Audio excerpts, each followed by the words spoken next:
There's a lot you can appreciate about K-pop Demon Hunters, from the music to the animation to the plot, and the endless amount of unanswered questions leaving fans wanting more.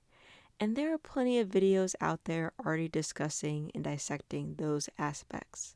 But what I want to focus on today is something I haven't really seen being brought up as much, and it has to do with shipping. Something integral to any fandom.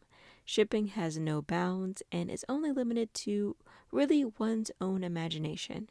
It does not matter the gender, they will ship the same people but with different personas, like in the case of Miraculous Ladybug. Then you have the rare case where you think there's no viable ship in sight, like with the Lorax. Yet still, fans found a way to ship the Onceler with himself. Yeah, crazy. For me, I have always gravitated towards the good old enemies to lovers trope. Think Sam and Freddy, Zuko and Katara, Shikamaru and Tamari. Now imagine if you amped it up by making it into a group of enemies to lovers.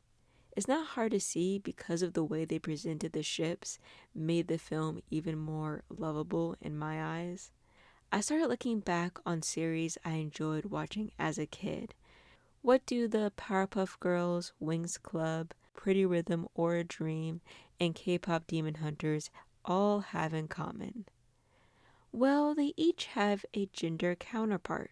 Powerpuff Girls had the Rowdyruff boys, Winc Club had the Specialists, and Pretty Rhythm you had Mars and the Callings, and finally Huntrix and the Saja boys. I think K-pop Demon Hunters combined all the aspects I liked about the above three. In Winc Club and Pretty Rhythm, the groups weren't actually at odds by any means. They were actually pretty friendly with one another. But on the other hand, the Rowdyruff boys were created solely for the purpose of being the antithesis to the Powerpuff Girls and bringing them down. Or taking them down. Just as the Saja boys were for Huntrix. In Winc Club, because there were so many different pairings, they each brought a unique dynamic to their relationship.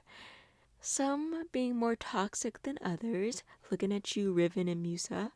Despite that being one of my favorite ships, but we're not going to talk about it. But it was nice to have a couple to root for that wasn't the main couple, you know? For Huntrix, I like how there wasn't just one matchup due to the uneven numbers.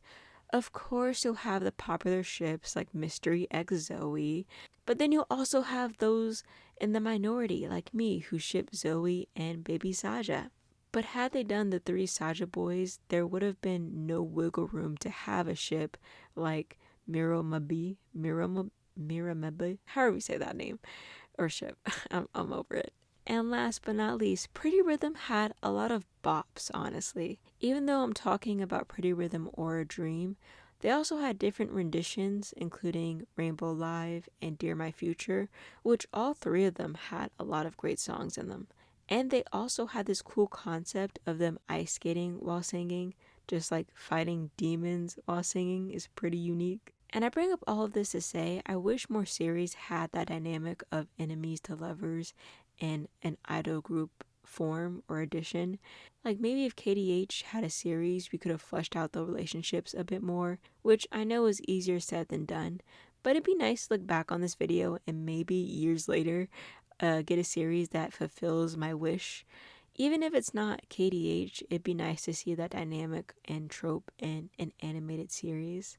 I want to keep this video fairly short because while I have other opinions and thoughts surrounding KDH, I didn't want to sound like a broken record just parroting a lot of the thoughts and emotions that others shared, but I thought I could approach it at a unique angle by including the whole gender counterpart thing.